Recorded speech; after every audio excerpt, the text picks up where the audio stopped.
प्रेम से बोलो गुरु घासीदास बाबा की जय।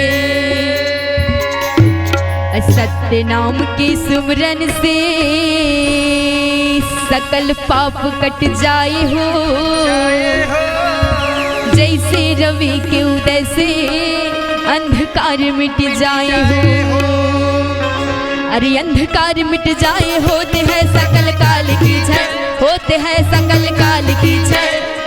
बार बार सब मिलकर बोलो सत्य नाम की जय, बार बार सब प्रेम से बोलो सत्य नाम की जय।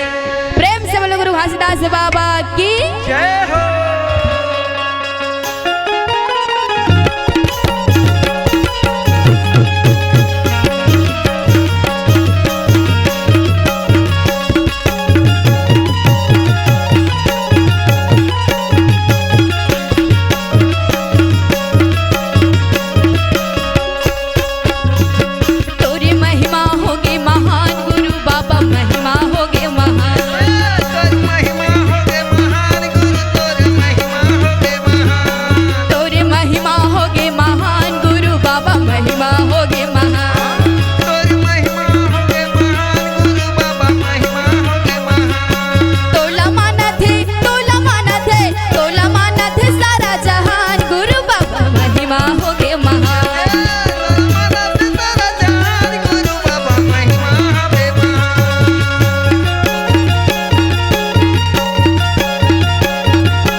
तल्ला तपाए तल्ला तपाए,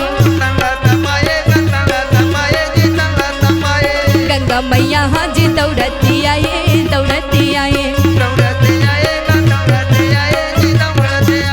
फुहारा देके जी शांति कराए शांति कराए। सोना बरोबर जी तल्ला चमकाए तल्ला चमकाए।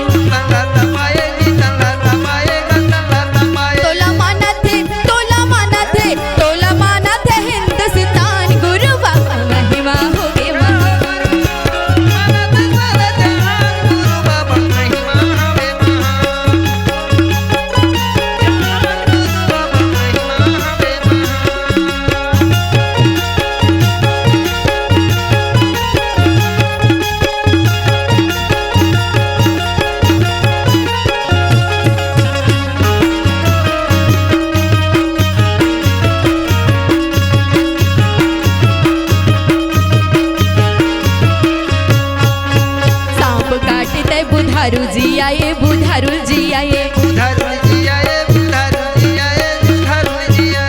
मारे बचियाला जी अमृत पिलाए अमृत पिलाए। गरियार बैलाला आगुम रे गाये।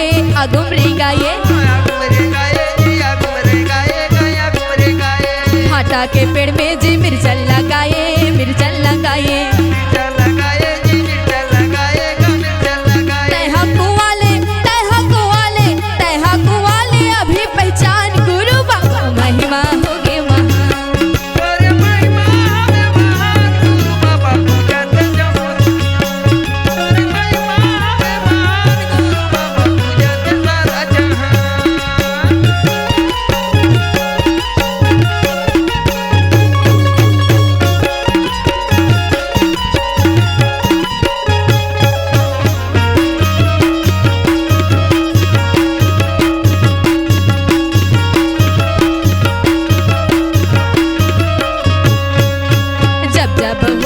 धर्म की हानि बाढ़े है अधम असुरी अभिमानी असुर अभिमानी। तब तब गुरु तली अवतारी तली अवतारी। सत्य धर्म के करे परिचारे करे परिचारे। भूले भटकेला दिए ज्ञान गुरु बाबा महिमा होगे महान।